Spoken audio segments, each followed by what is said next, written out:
இண்டிவிஜுவலாக ஒவ்வொரு கொஸ்டின் பற்றி சொல்லாமல் அதில் காமனாக கேட்கப்பட்டது என்ன அப்படின்னா, சார் நம்ம வந்து நிறைய என்ட்ரன்ஸ் எக்ஸாமுக்கு ப்ரிப்பேர் பண்ணுறோம், அது எப்படி நம்ம வந்துட்டு கன்சிஸ்டண்ட்டாக அதில் எப்படி கிளியர் பண்ணுறது, இந்த ஒரு 2 கேள்விகளோட மட்டும் பொதுவாக கேட்கப்பட்ட 2 கேள்விகளுக்கு மட்டும் ஆன்சர் பண்ணுவோம். ஃபர்ஸ்ட் என்ன அப்படின்னா, நீட் எக்ஸாம் மாதிரியான மத்திய அரசுடைய நிறைய நுழைவுத் தேர்வுகளுக்கு நாங்கள் ப்ரிப்பேர் பண்ணுறோம், எப்படி தொடர்ச்சியாக அந்த தேர்வுக்கு ப்ரிப்பேர் செய்வது அப்படிங்கிறது ஃபர்ஸ்ட் கேள்வி. என்னன்னு சொன்னா, இதை நம்ம எப்போ ஸ்டார்ட் பண்றோம் அப்படிங்கிறது மிகப்பெரிய விஷயம்.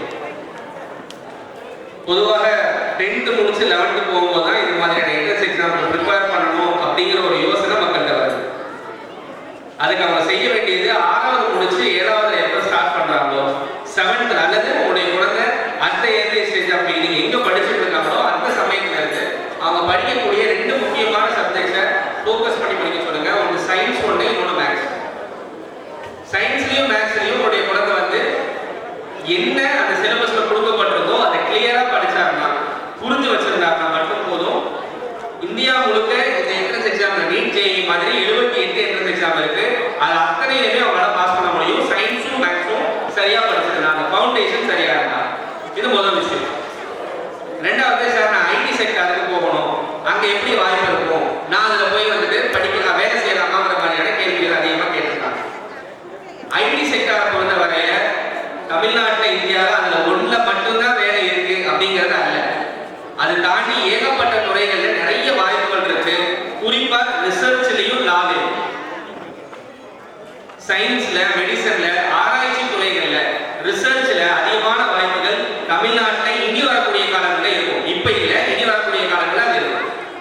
அப்போ உங்க பையன், உங்களுடைய பொண்ணு இப்ப அவங்க என்ன ஸ்டாண்டர்ட் படிக்கிறாங்களோ, இன்றிலிருந்து 5 வருஷத்துக்கு அப்புறம் எந்த துறையில அதிகமான வளர்ச்சி இருக்குமோ அதை நோக்கி அவங்களை படிக்க வைங்க. காரணம், அவங்க காலேஜ் முடிச்சுட்டு வரும்போது அப்பதான் அதுல வாய்ப்பு இருக்கும். கரெக்டா அவங்க படிச்சதுக்கு உண்டான வேலையோ ஆய்வோ அவங்களுக்கு கிடைக்கும். சார் இன்னைக்கு ஆர்டிஃபிஷியல் நல்லா வளர்ந்துருக்கு, கம்ப்யூட்டர் செக்டர் நல்லா வளர்ந்துருக்கு, இதுக்கு நான் போய் படிக்கிறேன், படிச்சு முடிச்சுட்டு வர்றதுக்குள்ள அது மாறிடும். படிச்சு முடிச்சுட்டு வர 4 வருஷத்துல அது மாறிடும். அப்ப ஐடி செக்டர் யாருன்னா ஃபோக்கஸ் பண்ணணும்னு நினைச்சீங்களோ அதை விட்டுருங்க. அதுக்கு பதிலா நேச்சுரல் சயின்சஸ்ல, பயாலஜில, ஜுவாலஜி மாதிரியான செக்டார்ல, மைக்ரோபயாலஜி மாதிரியான செக்டார்ல, பயோமெடிக்கல் சயின்ஸ்ல யாருக்கெல்லாம் ஆர்வம் இருக்கோ அவங்க அந்த ஆராய்ச்சி துறையை நோக்கி போகலாம். அதுக்கு அதிகமான வாய்ப்புகள் இனி வரக்கூடிய 5 ஆண்டுகளே இருக்கு. இன்னொன்று முக்கியமா நிறைய பசங்க கேட்டிருக்கக்கூடிய கேள்வி என்ன அப்படின்னா, சார் உடனே வேலைக்கு போகணும், நிறைய சம்பளம் கிடைக்கணும், கம்மியான டைம்ல நான் படிக்கணும், இதுக்கு ஏதாவது வாய்ப்பு இருக்கா? எங்கேயுமே கிடையாது. நல்லா தெரிஞ்சுக்கணும். உங்களுக்கு யாராவது ஒருத்தருக்கு மாசம் 1 லட்ச ரூபாய் பணம் தரணும் அப்படின்னா நீங்க என்ன செய்யணும்? அதெல்லாம் 2வது. முதல்ல நீ அவனுக்கு ஒரு 10 லட்ச ரூபாய் சம்பாதிச்சு கொடுக்கணும். அப்பதான் என்ன செய்வான்? உனக்கு 1 லட்ச ரூபாய் கொடுக்க யோசிப்பான். சார் நான் எதுவுமே செய்ய மாட்டேன், எல்லாமே எனக்கு இன்ஸ்டன்டா நூடுல்ஸ் மாதிரி 2 நிமிஷத்துல வேணும், வாய்ப்பு இல்லை. அது மாதிரி எனக்கு கேட்கக்கூடிய மாணவர்களுக்கு இந்த பதில் இல்லை, வேற யார்கிட்ட கேட்டு பார்க்கணும். இன்னொரு ஆச்சரியமான விஷயம் என்ன அப்படின்னா, வந்திருந்த அத்தனை டீடைல்ஸுமே வந்து வேலைக்கு போறது தொடர்பாக தான் இருக்கே தவிர சட்டம் படிக்கிற சம்பந்தமா எந்த ஒரு மாணவரும் மாணவியும் கேள்வியே கேட்கல. உங்களை யாருக்காவது லா படிக்கணும்னு ஆசை இருக்கா? லாயர் ஆகணும் ஒண்ணு, வேற இதுதான் சார் நான் வரமாட்டேன்னு சொன்னேன். ஆரம்பத்துல இருந்து நீங்க கேள்வியா கேட்கறீங்க இல்லையா? ஃபர்ஸ்ட் சேர்ல உட்காந்து தப்பாங்க இல்லையா? இதுமே ஏதாவது ப்ரோக்ராம் பண்ணா கடைசி சேர்ல உட்காந்துங்க சார், நீங்க சும்மா கேள்வியா கேட்கறீங்க. ஏன் சட்டம் படிக்கணும் அப்படின்னா, ஒரு சமூகத்தினுடைய மரியாதையை காப்பாத்துங்க. அவங்க அந்த சமூகம் இங்க வந்துட்டு பீஸ்ஃபுல்லா வாழ இந்திய அரசியல் சட்டம் கொடுக்கக்கூடிய வாய்ப்புகளை பயன்படுத்திங்க. யாரால முடியும் அப்படின்னா லாயரால மட்டும்தான் முடியும். சட்டத்துல வல்லுநராக ஒருத்தரால மட்டும்தான் இது அனைத்துமே சாத்தியம். நாம நினைச்சிட்டு இருக்கோம் லா படிச்சோம் அப்படின்னா ஒண்ணு திருப்பூர் கோர்ட்ல போய் கேஸ் பார்க்கலாம், இல்ல சென்னையில இருக்கக்கூடிய ஹைகோர்ட்ல போய் கேஸ் பார்க்கலாம், அதிகபட்சம் சுப்ரீம் கோர்ட்ல போய் கேஸ் பார்க்கலாம். என்ன காசு கிடைச்சிரும்னு நினைக்கிறோம்? இந்தியா முழுக்க 150க்கு அதிகமான பாலிசி மேக்கிங் இன்ஸ்டிடியூஷன் ஒன்று இருக்கு. அரசு அடுத்த 10 வருஷங்கள்ல எது நோக்கி போகணும்னு சொல்லக்கூடிய கொள்கை வகுப்பு நிறுவனங்கள் இருக்கு. அது அத்தனையுமே லாயர்ஸ் வாய்ப்பு இருக்கு. இல்ல சார் நான் உலகத்துல பெரிய இன்ஸ்டிடியூஷன்ல போய் வேலை செய்யணும், ஐக்கிய நாடுகள் சபையில வேலை செய்யணும், வேர்ல்டு ட்ரேட் சென்டர்ல வேலை செய்யணும், வேர்ல்டு பேங்க்ல வேலை செய்யணும், வேர்ல்டு ஹெல்த் ஆர்கனைசேஷன்ல வேலை செய்யணும், லா படிச்சவங்களுக்கு மட்டும்தான் அங்க வாய்ப்பு. சட்டத்துல யார் வந்து தன்னை ஆற்றல் மிக்கவர்களாக ஆக்கியிருக்காங்களோ அவர்களுக்கு உலக நாடுகளில் இருக்கக்கூடிய 1000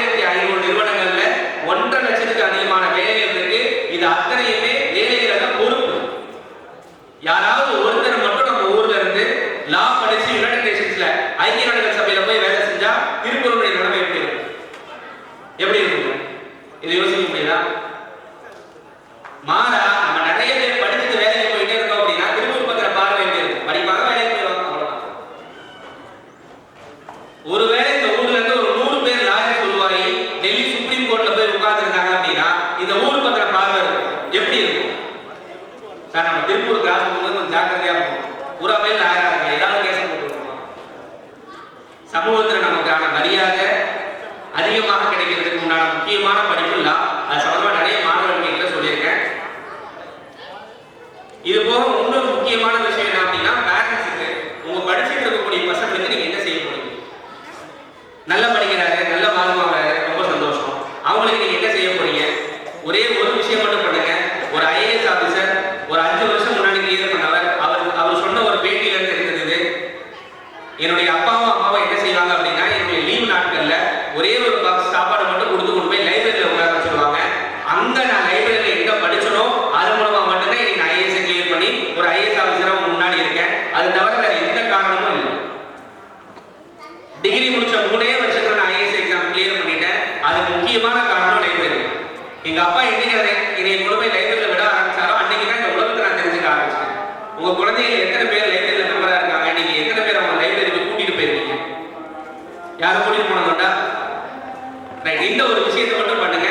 உங்க குழந்தை உலகத்தின் சிறந்த தலை சிறந்த ஆராய்ச்சியாளராக, அதிகாரம் மிக்கவனாக, மிகப்பெரிய சட்ட வல்லுநராக இந்த சொசைட்டியோட அசட்டா மாறிடும். ஒரே ஒரு வேலை மட்டும் செஞ்சா. கவர்மெண்ட் லா காலேஜ்ல சீட் கிடைக்குது. நம்ம 12th எத்தனை % மார்க் எடுக்கணும்? நீங்க எவ்வளவு வாங்குவீங்க? எவ்வளவு வாங்கன்றீங்க? 12th படிக்கிறீங்களா? 12th படிக்கிறீங்களா? உங்க பேரு எவ்வளவு வாங்குவீங்க? டோட்டல் எவ்வளவு வாங்குவீங்க? 600க்கு எவ்வளவு % மார்க் வாங்குவீங்க? 550 ஆகும். எவ்வளவு % வாங்குவீங்க? 95 95% போதுமா? சரி, ஓகே. நீங்க கவர்மெண்ட் லா காலேஜ்ல 2 இருக்கு. ஸ்கூல் ஆஃப் எக்ஸலன்ஸ் சோயல் ஒன்று இருக்கு. நீங்க 12th படிச்சிட்டு இருக்கீங்களா? முடிச்சிருக்கீங்களா? படிச்சிருக்கீங்க. பிரசன்ட் ஸ்கூல் ஆஃப் எக்ஸலன்ஸ் லா காலேஜ் ஒன்று இருக்கு. சீர்மிகு சட்டப்பள்ளி தமிழ்நாடு அரசுக்கு கீழே வரக்கூடிய ஃபர்ஸ்ட் லா காலேஜ் தான். உங்களுடைய கட் ஆஃப் வந்துட்டு 98% மேல இருந்தா கண்டிப்பா சீட் கிடைக்கும். அப்படி இல்ல கவர்மெண்ட் லா காலேஜுக்குள்ள வேணும் அப்படின்னா இந்த வருஷத்துடைய டேட்டா 85 to 88% இருந்தா வாய்ப்பு இருக்கு. ஆனா 100% நீங்க எடுத்தீங்கன்னா என்ன ஆகும்? 600க்கு 600 நீங்க 12th பப்ளிக் எடுத்தா என்ன ஆகும்? கண்டிப்பா சீட் கிடைக்கும் இல்லையா? நம்பிக்கையா இருக்கா? கவுன்சிலிங்ல அப்ளை பண்ண அவசியம் இல்லை. நிறைய டீடைல்ஸ் கொடுத்து விட்டீங்கன்னா காலேஜ்ல இருந்து கூட்டு போயிடுவாங்க. இப்போ எவ்வளவு எடுக்கணும் 12th? இல்ல ஒரு ஆசைக்காக சொல்லுங்க, நான் கேட்டுக்கிறோம். 600. இன்ஷா அவங்க 600க்கு 600 எடுக்கிறதுக்கு எல்லாரும் வாசை வாய்ப்பு இல்லாத விஷயமா? முடியாதா? மோதி பாருங்க. கேட்ட சகோதரிக்கு பரிசாக இந்த பென்சில் பாக்ஸ் வழங்கப்படுகிறது.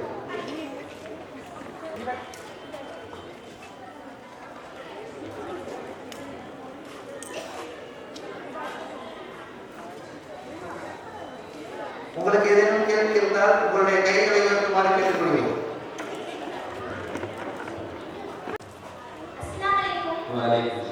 நான் வந்து 12th படிச்சு முடிச்சிட்டேன். இப்போ வந்து கவர்மெண்ட் காலேஜ்ல BA ஹிஸ்டரி வந்து அப்ளை பண்ணிட்டேன். நாளைக்கு வந்து எனக்கு கிளாஸ் வந்து ஸ்டார்ட் ஆகுது. இப்போ வந்து எனக்கு 2 முடிவா வந்து இருக்கு. எப்படின்னா வந்து ஹிஸ்டரி படிச்சுட்டு நான் வந்து ப்ரொஃபஸரா ஆகணும்னு எனக்கு ஒரு ஆசை இருக்கு. அதுக்கு இல்லாம லா சைடு போகலாம் அப்படின்னு எனக்கு ஒரு ஆசை இருக்கு. இப்போ வந்து நான் ஹிஸ்டரி எடுத்துக்கிறதுக்கு நான் லா படிக்கிறதுக்கு ஒரு தடையா இருக்குமா? அப்பெல்லாம் கிடையாது. ஹிஸ்டரி முடிச்சுட்டு LLB படிக்கணும். சரியா? ஹிஸ்டரி முடிச்சுட்டு எப்படி BA 5 வருஷம் கோர்ஸ் இருக்கோ அதே மாதிரி ஒரு டிகிரி முடிச்சதுக்கு அப்புறம் லா படிக்கிற கோர்ஸ் வந்து LLB இருக்கு. அதுக்கும் கவுன்சிலிங் இருக்கு. அதே கவர்மெண்ட் காலேஜ்ல 3 இயர்ஸ் கோர்ஸா நடத்துவாங்க. அங்க 12th முடிச்சுட்டு போனா 5 வருஷம் கோர்ஸ். நீங்க டிகிரி முடிச்சுட்டு போனா 3 வருஷம். அதே ஸ்கூல் ஆஃப் எக்ஸலன்ஸ்ல நீங்க படிக்கலாம். உங்களுடைய CGPA அகாடமிக் CGPA எப்பவுமே 9%க்கு மேல வச்சுக்கணும். அது ஒரு ஆப்ஷன். இன்னொன்று உங்களுக்கு டீச்சிங்கும் ரொம்ப பிடிச்சிருக்கு அப்படின்னா ஹிஸ்டரியில டீச் பண்றதை விட நீங்க லாயர் ஆகி லா காலேஜஸ்ல வந்து நீங்க டீச்சிங் போனீங்க அப்படின்னா ரொம்ப அருமையா இருக்கும். இந்தியா முழுக்க 22 23 நேஷனல் லா யூனிவர்சிட்டிஸ் இருக்கு. நீங்க சோயல்ல வந்து அல்லது ஸ்கூல் ஆஃப் எக்ஸலன்ஸ்ல ஏதோ ஒரு லா காலேஜ்ல LLB கோர்ஸ் முடிச்சுட்டு அதுல லால மாஸ்டர்ஸ் படிச்சதுக்கு அப்புறம் நீங்க அந்த காலேஜ்ல வந்து லெக்சரர் ஜாப் அப்ளை பண்ணி உங்களுக்கு கிடைச்சதுன்னு சொன்னா நீங்க லா டீச் பண்ணலாம். ஹிஸ்டரி டீச் பண்ணா ஒரு கிளாஸ்ல உட்கார்ந்துருக்க ஸ்டூடெண்ட்ஸ், லா டீச் பண்ணா ஒரு கிளாஸ்ல உட்கார்ந்துருக்கா யாரு? இந்தியாவுடைய அட்டர்னி ஜெனரல்ஸ், இந்தியாவுடைய அடுத்த ஜட்ஜ், இந்தியாவுடைய அடுத்த கபில் சிபில் உட்கார்ந்துருக்காங்க. எவ்வளவு ப்ரௌடா இருக்கும். இன்ஷாஅல்லாஹ் டீச் பண்ணுங்க, லாயர் ஆகி டீச் பண்ணுங்க.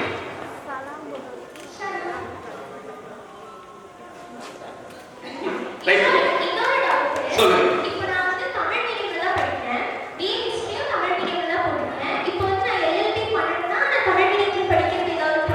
ஒரு இஷ்யூ உங்களோட இங்கிலீஷ் லாங்குவேஜை வந்துட்டு சரி பண்ணணும் அப்படின்னு நினைச்சீங்கன்னா இப்பவே தாராளமாக ஸ்போக்கன் இங்கிலீஷ் கோர்ஸஸோ அல்லது இங்கிலீஷ் பேப்பர்ஸை வாசிக்கிற அந்த பழக்கத்தை மட்டும் கொண்டு வந்தா போதும். ரெண்டு விஷயம் நடக்கும். இந்தியாவில் நடக்கக்கூடிய சட்ட ரீதியான அனைத்து விஷயங்களும் தெரிஞ்சுக்கலாம். டெக்கன் கிரானிக்கலோ இது சட்டம் ஏதோ ஒரு இங்கிலீஷ் பேப்பர் வாங்கி படிங்க. உங்களுடைய இங்கிலீஷ் லாங்குவேஜும் வந்துட்டு பக்காவாக ரெடி ஆகிட்டே வரும். ஒன்ஸ் நீங்க முடிச்சு லா போகும்போது அந்த இங்கிலீஷுங்கிற காரியம் உங்களுக்கு இருக்காது. நியூஸ் பேப்பர் எதுவும் வாசிக்கிறீங்களா வீட்டில்? இதுவரைக்கும் இல்லை சார். கண்டிப்பா போனோன்னா வாங்க. சரியா? சரி, எஜுகேஷன் பத்தின கொஸ்டின் என்னன்னா, இதுக்கு முன்னாடி போன எல்லா ஈவெண்ட்லயுமே எனக்கு மைண்ட்ல இருந்த ஒரு கொஸ்டின். அந்த எல்லா ஈவெண்ட்லயுமே அந்த சீஃப் கெஸ்ட் சீட்ல உட்கார்ந்தது எல்லாமே மேல் அச்சீவர்ஸ் தான் உட்கார வச்சிருக்காங்க. ஏன் எந்த ஃபீமேல் அச்சீவர்ஸ் கிட்ட உட்கார வைக்கலங்கிறது என்னோட கொஸ்டின். வெரி ஃபர்ஸ்ட் நாங்கள் உங்களை உட்கார வைக்கணும்னு நினைக்கிறேன். விஷால் இப்படி ஒருத்தவங்க இருந்தாங்க பேரலாம், அவங்க வரல ஆப்சன், வேற ஒன்றும் இல்லை. உட்கார வைக்கக்கூடாதுங்கிற எந்த விதமான எண்ணமும் கிடையாது. உட்கார வைக்கணும். சரியா விஷால்? அதை முதல்ல நாங்கள் உங்களை இன்வைட் பண்ணுறோம். நீங்கள் என்ன படிச்சுட்டு இருக்கீங்க? உங்களுக்கு என்ன படிக்கணும்னு ஆசை இருக்கு? தாராளமாக நீங்கள் டாக்டரில் டாக்டரேட் பண்ணுங்க. சரியா? மெடிசன் எம்பிபிஎஸோட மட்டும் நிறுத்திடாதீங்க. அதுக்கடுத்து எம்டி அதுவும் பண்ணுவோம், அதோட நிறுத்தாதீங்க. எம்பிபிஎஸ்ல பிஹெச்டி முடிங்க. இந்த ஈவெண்ட்டை நீங்க தலைமை நடத்தலாம். சரியா விஷால்? நான் அப்படி கூப்பிட்டுருக்கோம், வாருங்க. தப்பா நினைச்சுக்க வேணாம். அது விஷால் நீங்க யார் வரலாங்கிறத நீங்க ஈவெண்ட்டை முடிச்சதுக்கு அப்புறம் கேட்டுக்கலாம். இதுக்கு முன்னாடி உள்ள ஈவெண்ட்ல ஏன் சார் இல்லை அப்படின்னா இப்பதான் கல்வி ரீதியான நிகழ்ச்சிகளே கொஞ்சம் கொஞ்சமா நடக்க ஆரம்பிக்கும். விஷாலா இனி வரக்கூடிய காலங்களில் இது சரி பண்ணி எடுத்துருவாங்க, பிரச்சனை இல்லை. இல்லை நீங்க இங்க வரணும். டாக்டர்ல டாக்டரேட் பண்ணணும் விஷாலா. சரியா?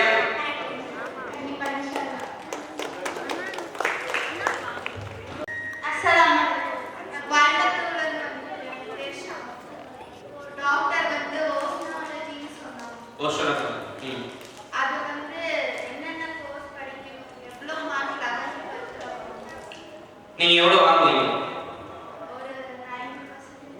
90% போதுமா? ஒரே விஷயம், என்னைக்குமே நீட் எக்ஸாம்ல எவ்வளவு சார் கட் ஆஃப்? 720க்கு எவ்வளவு மார்க் வாங்கினா சீட்டு கிடைக்கும்? 400 போதுமா? 500 போதுமா? ஜேஇல 99% வாங்கினா சீட்டு கிடைக்குமா? இந்த மாதிரி கேட்காதீங்க. நான் 100% வாங்கிடுறேன், என்ன ஆகும்? நீங்க 100% வாங்கிட்டீங்க, பிஎஸ்சி ஓஷனாலஜி ஓஷனோகிராஃபி போய் அப்ளை பண்றீங்க, சீட்டு தர மாட்டேன்னு சொல்லுவாங்க. நீங்க என்ன படிச்சுட்டு இருக்கீங்க? அதுக்கு எய்ம் பண்ணுங்க.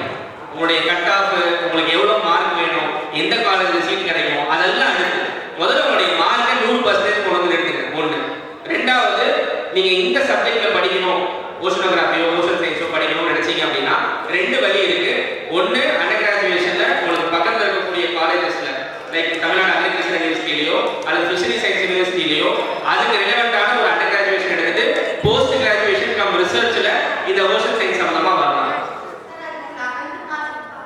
இல்ல 12th மார்க் மட்டும் தான் பார்ப்பாங்க.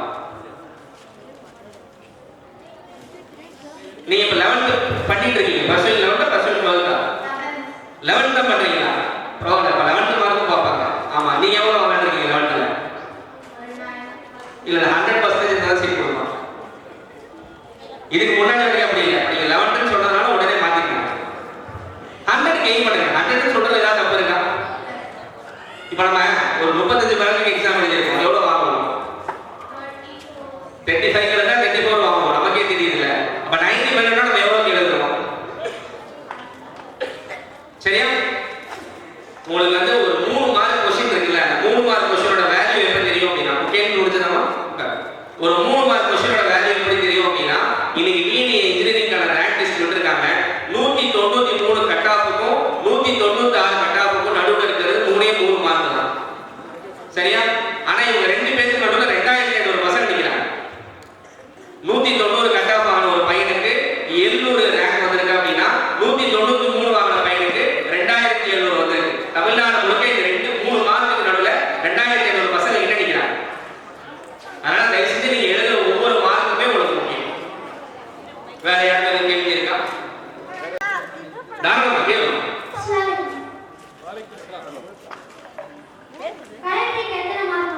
புரியுதுமா? கலைஞருக்கு யாருக்கு எவ்வளவு மார்க் வாங்கணும்னு கேட்கறியா? மறுபடியும் அதே கேள்வி தான் வாங்க. எவ்வளவு மார்க் நீ வாங்கலாம்?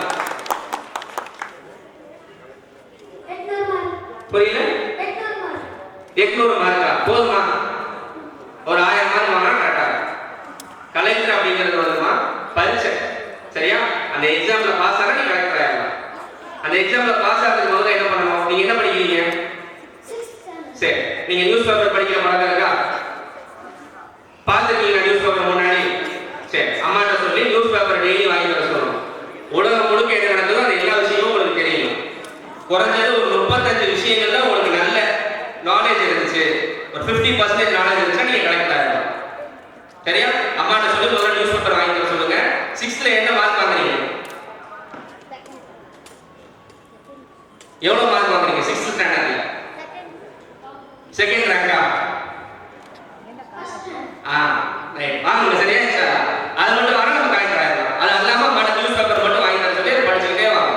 நீங்க இன்ஷால்லா இதே மாதிரி ஒரு 7 வருஷத்துக்கு அப்புறம் இங்க இல்ல பெருசாவே நடக்கும். 7 வருஷத்துல பெரிய ஈவென்ட் நடக்கும். அதுக்கு நீங்க வாங்க. உங்களை ஐஏஎஸ் ஆபீசர் ஆகிறதுக்கு என்ன வழி இருக்கோ அதை நான் சொல்றேன் இன்ஷால்லா. உங்க பேரு? ஒரு அருமையான பரிசுக்காக இருக்குது. கலெக்டருக்கே பரிசு கொடுக்குறீங்க இன்ஷால்லா. கலெக்டரா?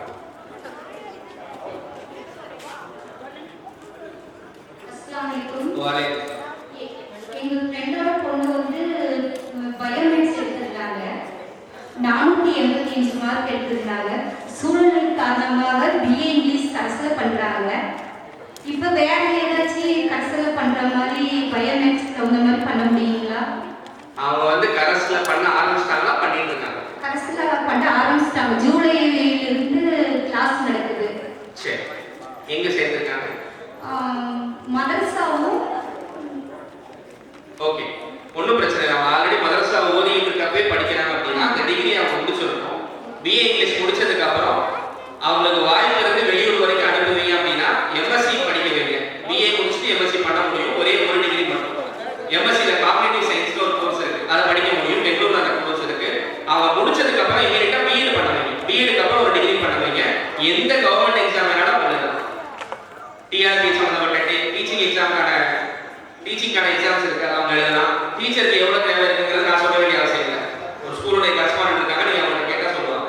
தமிழ்நாடு முழுக்க 300 இஸ்லாமிக் ஸ்கூல்ஸ் இருக்கு. ஆனா எஃபிஷியன்ட்டா டீச் பண்றதுக்கான டீச்சிங் இன்னைக்கு தேவைப்பட்டுக்கிட்டே இருக்கு. அது இல்லாம கவர்மெண்ட் செக்டர்ல எந்த எக்ஸாம் இருந்தாலும் டீச்சர் ஆகலாம். அதனால அவங்களுக்கு அந்த இங்கிலீஷ் சப்ஜெக்ட் எடுத்ததுனால அவங்க படிக்க சொல்லுங்க. மேற்கொண்டு அவங்க படிக்க வேண்டியது முடிச்சவன ஒரு பிஎட், அதுக்கப்புறம் அவங்க குரூப் 4 எக்ஸாமோ டீச்சிங் எக்ஸாமோ எடுக்கலாம். அது சரியான வாய்ப்பாக இருக்கும்.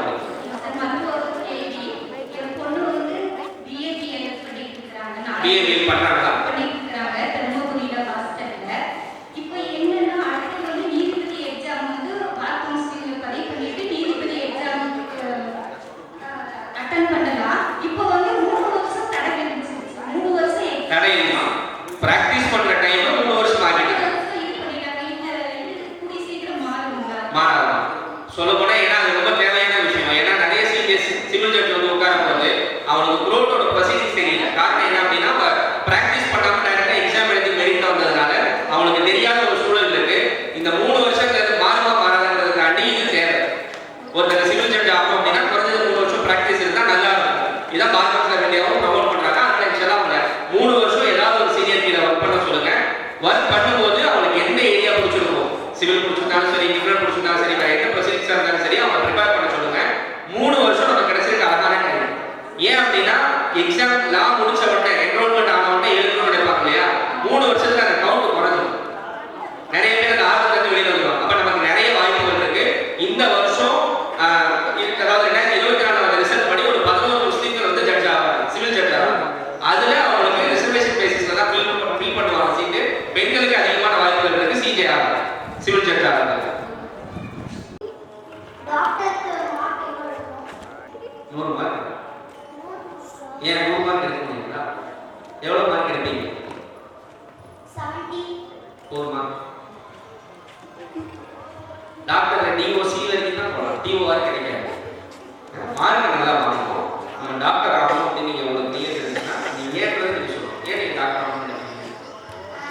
சில பேர் வந்துட்டு நிறைய பேருக்கு மருத்துவம் பண்ணி அவங்க பேர் காப்பாற்றுறாங்க. அதே மாதிரி எனக்கு ஒரு ஆசை. உங்களுக்கு உயிரை காப்பாற்றுறது ஆசையா இருக்கா? டாக்டர் ஆகிறத விட இன்னொரு வேலை செய்யலாம். நான் சொல்லணுமா எனக்கு? டாக்டர் ஆகிறத விட இன்னொரு வேலை செய்யலாம். மருந்து கண்டுபிடிக்கலாம். மருந்து கண்டுபிடிக்கிற சயின்டிஸ்ட் ஆகும். ஆனீங்கன்னா என்ன ஆகும்? ஒரே ஒரு மருந்து மட்டும் சுகர் பேஷண்ட் இதை போட்டா சுகர் சரியாயிடும். என்ன ஆகும்? உங்க பேர் என்ன? அத்திகா. நாளைக்கு அத்திகா உடம்பு கொடுக்க பேசு. திருப்பூர்ல அத்திகான்னு ஒரு பொண்ணு இருந்தாங்க. என்ன படிக்கிறீங்க? அத்திகா 7th படிக்கும் போதே அவங்களுக்கு ஒரு நியதி இருந்துச்சு. அவங்க வந்து இந்த சுகருக்கு ஒரு மாத்திரை கண்டுபிடிக்கணும், கேன்சருக்கு ஒரு மருத்துவம் கண்டுபிடிக்கணும்னு ஆசைப்பட்டாங்க. அந்த பொண்ணு வந்து டாக்டருக்கு முடிச்சதுக்கு அப்புறம் மருந்து கண்டுபிடிச்சாங்க. அந்த மருந்து மூலமா உலகத்துல கேன்சர் ஒரு நோயே இல்லாம போயிடுச்சு. சரியா? அப்படி உலகம் முழுக்க சொல்லணும். ஒரு டாக்டரை அப்படி இங்கே உட்கார்ந்து நாங்க என்ன செய்யணும்? நிறைய டாக்டர்ஸ் நாங்க வச்சிருக்கோம். போதும், நீங்க டாக்டராகி மருந்து கண்டுபிடிக்கிற அந்த நீயத்தோட வேலை செய்யணும். சரியா? அதான் அவருடைய எண்ணத்தை கொண்டு செய்யணும். துவா செய்யணும். முக்கியமா நீங்க 11th வந்து பயாலஜி குரூப் எடுக்கணும். சரியா? அதை மறந்துடாதீங்க. முக்கியமான இன்புட் அது. ஏன்னா 10th முடிச்சோன்னா உங்களுக்கு பயாலஜி குரூப் தாண்டி எல்லா குரூப்பும் உங்களுக்கு வந்து சேரும். பயாலஜி வராது. Biology group. சரியா? சயின்ஸ் நிறைய ஆர்வத்தோட படிக்கணும். எனக்கு ஐஐடி மெட்ராஸ் காலேஜ் அதில் வந்துட்டு சீட் கிடைக்கணும்னு ஆசை. அதுக்கு நான் 10th எவ்வளோ மார்க் எடுக்கணும், 12th என்ன குரூப் எடுக்கணும்? நீங்க 12th 10th எவ்வளவு மார்க் எடுக்கணும், எவ்வளவு உங்களால முடியுமோ அவ்வளவு எடுக்கணும். என்ன கேட்டா நான் எவ்வளவு எடுக்க சொல்றேன். நான் ஒரே மாதிரி தான், மாற்றி மாற்றி பேச மாட்டேன். ஒரே மாதிரி தான் பேசுறேன். நீங்க 12th முடிச்சதுக்கு அப்புறம் ஒரு என்ட்ரன்ஸ் எக்ஸாம் எழுதணும். அந்த என்ட்ரன்ஸ் எக்ஸாம் பேர் வந்து JEE அப்படின்னு ஒரு எக்ஸாம் இருக்கு. அந்த எக்ஸாம் மொத்தம் 2 தடவை நடக்கும். JEE மெயின்ஸ் நடக்கும். அதுல ஒரு 2 லட்சம் பேர் எடுத்து JEE அட்வான்ஸ் எழுத வைப்பாங்க. அந்த எக்ஸாம்ல பாஸ் ஆகிற குழந்தைகளுக்கு ஐஐடி மெட்ராஸ்ல சீட் கிடைக்கும். சரியா? அந்த எக்ஸாமோட டெக்னிக்கல் விஷயங்கள் எல்லாத்தையும் நீங்க 12th வந்தோட நம்ம பேசுவோம். அதுக்கு முன்னாடி நீங்க 2 விஷயம் செய்யணும். சயின்ஸ்லயும் மேக்ஸ்லயும் எவ்வளவு டாப் ஸ்கோரோ அந்த ஸ்கோர் நீங்க. சரியா? பேசிக்கா சயின்ஸ் மேக்ஸ்ல இருக்க எல்லா கான்செப்டும் உங்களுக்கு தெரிஞ்சா போதும். JEE எக்ஸாம் ஈஸியா பாஸ் பண்ணிடலாம். அதுவும் இல்லாம அவங்க பேசவும் தெரிய மாட்டேங்குது. உங்களுக்கு பேர் மட்டும் வேற யாருக்கும் கேள்வி இருந்துச்சுன்னு சொன்னா நம்ம டீம் பிளஸ் பண்ணீங்க முன்னே வாங்க. இருக்கேன், அவங்க 2 பேரும் தெரியல. சரி, லாஸ்ட் சொல்லுங்க. எனக்கு வந்து 11th கம்ப்யூட்டர் சயின்ஸ் எடுத்திருக்கேன். இப்போ எனக்கு சார்ட்டர்ட் அக்கவுண்டன்ட் ஆகணும். அப்போ நான் காலேஜ்ல என்ன கோர்சஸ்லாம் எடுக்கலாம்? உங்களுக்கு 2 வழி இருக்கு. சார்ட்டர்ட் அக்கவுண்ட் ஆகணும் அப்படின்னா டைரக்டா CA எக்ஸாமுக்கு ப்ரிப்பேர் பண்றது ஒரு வழி. நாங்க அந்த வழியை ப்ரமோட் பண்றது இல்ல. இன்னொரு ஒரு வழி இருக்கு. பிகாம் வந்து டிஸ்டன்ஸ்ல படிச்சுக்கிட்டே இருக்கும்போது சார்ட்டர்ட் அக்கவுண்ட் எக்ஸாமுக்கு வந்து ப்ரிப்பேர் பண்ண வைக்கக்கூடிய இன்ஸ்டிடியூஷன் இருக்கு. கோயம்புத்தூர்ல, திருச்சியில, சென்னையில 3 இடங்கள்ல அந்த இன்ஸ்டிடியூஷன் இருக்கு. அந்த இன்ஸ்டிடியூஷன் எங்க இருக்குங்கிறத நீங்க நெட்ல தேடி கண்டுபிடிச்சு அந்த இன்ஸ்டிடியூஷன் போய் சேருங்க. 12th முடிச்ச உடனே பிகாம் ஒரு டிஸ்டன்ஸ்ல உங்களை பண்ண வச்சுக்கிட்டு CA எக்ஸாம்ல 3 லெவல் இருக்கு. அந்த 3 லெவலை கம்ப்ளீட்டா உங்களுக்கு ட்ரைன் பண்ணணும். நீங்க எந்த ஏரியா இருக்கீங்க? இங்க திருப்பூர் மங்களத்துல இருந்து ஒரு பையன் அந்த சார்ட்டர்ட் அக்கவுண்ட் எக்ஸாம் ப்ரிப்பேர் பண்ணி ஒரு லெவல் எழுதி முடிச்சு 2வது லெவல் எழுதுறாரு. அவரு உங்களை மாதிரி தான் ப்ரிப்பேர் பண்றாரு. பிகாம் வந்து டிஸ்டன்ஸ்ல பண்ணிட்டு இருக்கும்போதே CA எக்ஸாமுக்கு ப்ரிப்பேர் பண்றாரு. சரியா? அது எப்போ ஸ்டார்ட் பண்ணணும்? அதுக்கு எப்ப அந்த ப்ரிப்பரேஷன் ஸ்டார்ட் பண்ணணும்? 12th முடிச்ச உடனே பண்ணா போதும். 12th வரைக்கும் உங்களுக்கு இருக்கக்கூடிய எல்லா சப்ஜெக்ட்லயும் நீங்க நல்லா ஸ்கோர் பண்ணிட்டு 12th முடிச்ச உடனே அந்த எக்ஸாம் ப்ரிப்பரேஷன் ஸ்டார்ட் பண்ணா போதும். மற்ற என்ட்ரன்ஸ் எக்ஸாம் மாதிரி முன்னாடியே ப்ரிப்பேர் பண்ணணுங்கிற அவசியம் உங்களுக்கு காமிக்கும். சரியா? ஏன்னா IAS ஆஃபீஸர்ங்கிறவங்க ஒரு வருஷத்துக்கு 500 பேர் தராங்க. 500 பேர் தான் பாஸ் பண்ணிருக்காங்க. 500க்கு ஒண்ணா யாராவது இருந்தா கூட வேலை இல்லை. ஆனா CA பொறுத்த வரைக்கும் அப்படி இல்லை. 1 லட்சம் பேர் CA எக்ஸாம் பாஸ் பண்ணானா 1 லட்சம் பேரையும் சார்ட்டர்ட் அக்கவுண்ட் ஆக்கிடுவாங்க. அந்த கோர்ஸ் முடிக்க எவ்வளோ இயர்ஸ் ஆகும்? எவ்வளவு இயர்ஸ் ஆகும்? ஒரு 2ல இருந்து 2.5 வருஷத்துக்குள்ள நீங்க அடுத்தடுத்த லெவல்ஸ் சீக்கிரம் பாஸ் பண்ணீங்க அப்படின்னா முடிச்சிடலாம். பிராக்டிஸ், எக்ஸாம்ஸ் எல்லாத்தையும் கன்சாலிடேட்டா சரி. அது உங்களுடைய ஸ்டடி பவர் எவ்வளவு இருக்கோ அதை பொறுத்து. நான் சீக்கிரம் எல்லாத்தையும் படிச்சிடலாம் சார், சீக்கிரம் முடிச்சிடலாம். இல்லை சார் எனக்கு கொஞ்சம் டைம் ஆகும், அதுலேயும் கொஞ்சம் டைம். என் பையன் ஆர்பிடி ஸ்கூல்ல 2nd எடுத்துருக்கான். அதுக்கு எடுத்ததுக்கு அவங்க வந்து உடுமலைப்பேட்டை ஸ்கூல்ல தேர்ந்தெடுத்துட்டாங்க. தேர்ந்தெடுத்து ஆர்பிடி ஸ்கூல்னு சொல்லி அது போகணும்னு சொன்னா எல்லாமே ஃப்ரீ தான். எல்லாம் ஃப்ரீ. நானும் போய் பார்த்தா நல்லா கோச்சிங் தான். ஆனா இப்போ அவன் சொல்றது சும்மா சொல்ல முடியாது, அதனால நான் போகணுங்கிற மாதிரி சொல்றேன். இல்லை, நான் அந்த ஸ்கூல்ல சும்மா சொல்றதுக்கான வாய்ப்பு இருக்கு. இருக்கு, நீங்க HM போய் கேளுங்க. நான் போன வாரம் தான் அந்த ஸ்கூல்ல நீங்க சொல்லக்கூடிய மாடல் ஸ்கூல்ல ஒரு பையனை சேர்த்து வந்திருக்கோம். அங்க ஹாஸ்டல் தான் இருக்கு. அதான் கேட்க அவருக்கு என் பையன் வந்துருக்கான். ஒரு நிமிஷம் 12th பண்ணிட்டு இருக்காங்க RKR ஸ்கூல்ல. அதே இவங்களோட பையன் அந்த ஸ்கூல்ல தான் 12th பண்ணிட்டு இருக்காரு. இது எல்லாமே எங்க மாமாவோட ஊர்ல சொலமாதேவியில இருந்து திருப்பூர்ல மாடல் ஸ்கூல் ஒண்ணே ஒன்று தான், உடம்பேட்டையில இருக்கு. நீங்க 9th 10th 11th 12th 4 class தான் படிக்க முடியும். எந்த பையன் இருக்கிறதே ஒரு ஸ்கூல்ல அதிக மார்க் வாங்கியிருக்காங்களோ அந்த பையனை அவங்க ஃபோன் பண்ணி கூப்பிடுவாங்க. நீங்களா போய் அப்ளிகேஷன் போட முடியாது. அந்த ஸ்கூல்ல தொழுகைக்கான வாய்ப்புகள் கொடுக்கப்படுது. நீங்க வேற யாரையாவது கூட்டிட்டு போய் கேளுங்க. ஆமா, ஏன்னா அங்க வந்து 2-3 பசங்க சேர்ந்து நாங்க கொடுக்குறோம்னு கேட்டா விடுவாங்க. அருமையான வாய்ப்பு. நீங்க எந்த என்ட்ரன்ஸ் எக்ஸாம் எழுதினாலும் கவர்மெண்ட் உங்களுக்கு அப்பான கட்டும். நீங்க ஒருவேளை நல்ல மெரிட்ல செலக்ட் ஆகி நீங்க MBBS-ஓ இன்ஜினியரிங்கோ வேற ஏதாவது ஒரு நல்ல கோர்ஸோ கிடைச்சிச்சு அப்படின்னா நீங்க IIT மெட்ராஸ்ல வந்து UG படிக்கிறதுக்கு ஒரு இன்ஜினியரிங் டிகிரி